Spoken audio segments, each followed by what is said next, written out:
Bismillahirrahmanirrahim. Assalamualaikum warahmatullahi wabarakatuh. Hello everyone, my name is Risma. I'm from class K1. Alright, here is I wanna explain is about announcement. Nah, announcement itu udah pada tahu ya. Announcement itu artinya itu pengumuman. Apa sih announcement text? Nah, announcement text atau teks pengumuman adalah sebuah pernyataan tertulis berupa public declaration yang bersifat publik alias ditunjukkan untuk khalayak umum. Biasanya isi dari announcement text bisa berupa suatu fakta, kejadian, event, atau informasi yang dianggap penting. Nah, singkatnya dalam bahasa Inggris, announcement text adalah official notification atau pemberitahuan resmi mengenai suatu hal. Misal, kalau di sekolah, nah, tak jarang kan kita semua akan menemukan berbagai informasi penting yang ditempel di mading. Nah, mading udah tahu kan, mading itu majalah dinding ya. Nah, atau ditempel di papan pengumuman kelas. Nah, entah itu pengumuman tentang event sekolah, announcement mengenai lomba, annual event, atau many more. Nah, apa tujuan atau fungsi announcement text? Nah, tujuannya yaitu social function dari announcement text adalah untuk mengumumkan suatu informasi secara resmi sehingga khalayak yang membaca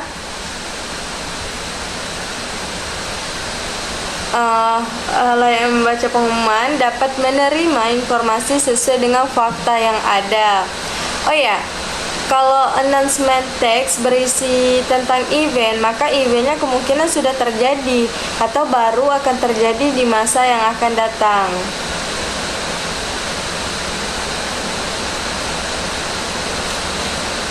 Nah, sekarang kita masuk, ada berapa sih jenis announcement text? Nah, sebetulnya announcement text banyak jenisnya, tergantung apa yang kamu mau umumkan, hal apa yang kepada publik yang ingin kamu umumkan. Namun, beberapa jenis announcement text yang sering kita temukan diantaranya seperti business announcement, school agenda, school event announcement, graduation announcement, bar announcement, company announcement, marriage and wedding announcement, dan masih banyak lagi. Nah, ada juga nih ciri-ciri announcement text. Nah, yuk kita tadi udah belajar tentang sudah saya jelaskan itu tentang jenis teks. Nah, maka dari itu kita harus pahami juga nih karakteristik atau ciri-ciri announcement text. Nah, yang pertama itu kita harus memuat informasi yang singkat, padat, dan jelas. Jangan bertele-tele. Orang melihatnya aja tuh, kalau kita menjelaskan bertele-tele dengan slide-slide yang panjang atau halaman yang panjang, nah dari kertas pengumumannya panjang, orang males gitu mau ngebaca. Nah, terus yang kedua, dapat menjawab pertanyaan what, when, where, and how. Nah, kita harus jelaskan nih apa tujuannya, kapan, di mana tempatnya, dan bagaimana. Nah, yang ketiga, umumnya dilengkapi dengan call to action atau seruan pada pembaca untuk melakukan sesuatu.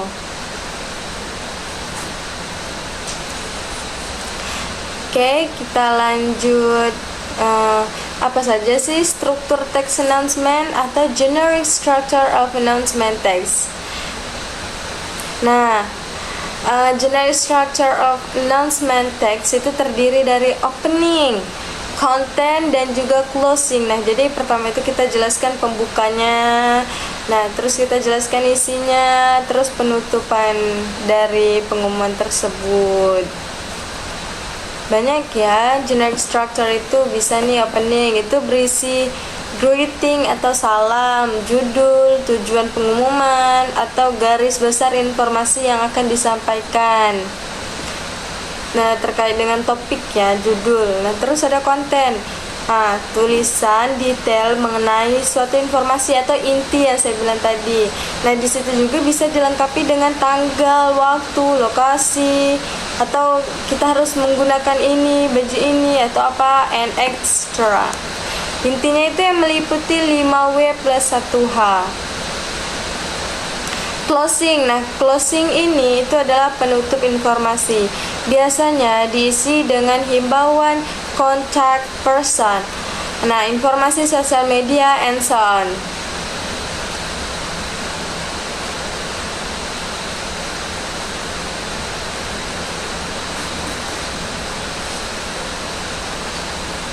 Oke, sebagai tambahan lagi itu ada media untuk menuliskan announcement text.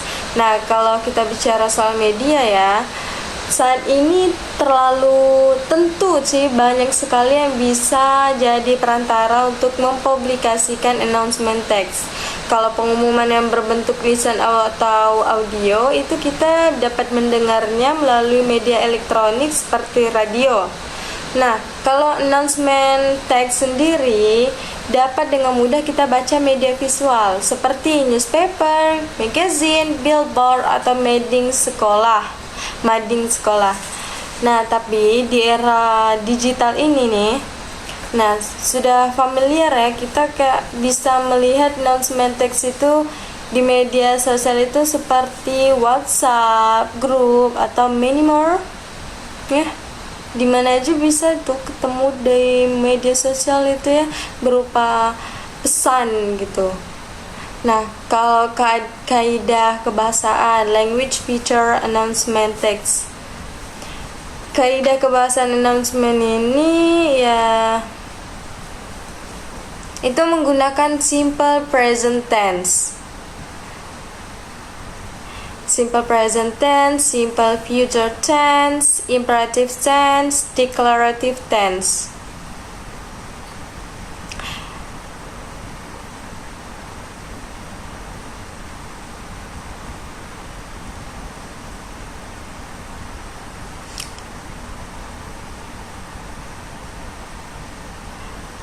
Kalau simple present tense itu tenses yang berfungsi untuk menjelaskan suatu kejadian, event, atau fakta yang berlangsung di masa sekarang. Nah, kamu bisa nih, kita kan udah belajar juga tuh tentang tenses. Nah, kamu bisa untuk membuat announcement sendiri. Nah, terus ada simple future tense. Nah, di pengumuman ini juga erat kaitannya dengan kejadian atau event yang akan dilakukan. Ya, intinya pada masa mendatang ya. Misalnya nih, kamu ingin membuat pengumuman rencana pernikahan misalnya. Gak mungkin dong pengumumannya itu baru disampaikan setelah pernikahan terlaksana. Nah, pastinya kan sebelum, ya kan? Nah, terus imperative sentence atau kalimat perintah. Nah, di imperatif ini ditujukan untuk pembaca. Nah, jenis kalimat yang satu ini biasanya muncul pada announcement text yang berisi tentang imbauan atau undangan suatu acara. Terus declarative sentence. Nah, jadi ini maksudnya itu kalimat untuk mengungkapkan pernyataan, menyampaikan fakta, atau menjelaskan suatu kejadian.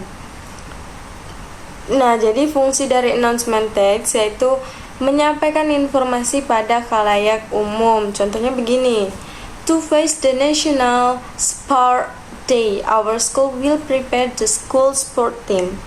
Nah, kalimat yang tadi saya sebutkan itu berupa informasi dari sekolah pada seluruh murid, dan ciri yang paling terlihat adalah selalu diakhiri dengan tanda titik.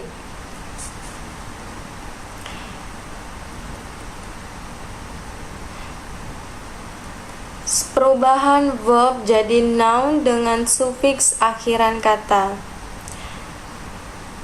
Ini tuh ada beberapa verb yang berubah menjadi noun dan sering kita temukan dalam pengumuman ya, dalam announcement text itu. Misal untuk pengumuman tentang lomba nih, pasti kan tak jarang nih kita ketemu tentang kosakata yang digunakan adalah competition. Nah, jadi competition itu berasal dari verb compete. dengan akhiran tion. Nah, jadi ketika ditambahkan sufiks, maka ia berubah bentuk menjadi noun dengan kosakata competition. Nah, nanti bisa kita lihat itu ada contoh pengumuman yang udah saya buat ya. Itu bisa kayaknya ini harus di speaking ya. Ya. Okay, that's all from me. Thank you for watching. Thank you for your attention. See you and have a nice day. Assalamualaikum warahmatullahi wabarakatuh.